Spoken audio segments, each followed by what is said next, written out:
همه که تو ستاره پزشکیان غیر دادی و بهش رأی دادی. دلار 100 تومانی و سکه 90 خورده‌ای رو دیدی؟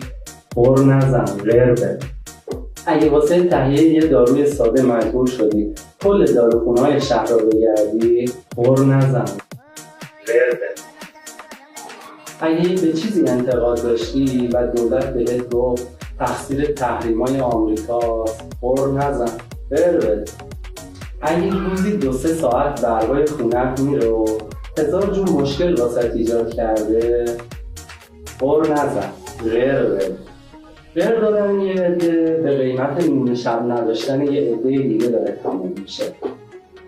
فقط یادت باشه اینا تقصیر انقلاب و رهبر حکومت نیست. اینا طول موجای غیرایی که تو تیر ماه 1403 دادیه. یا علی.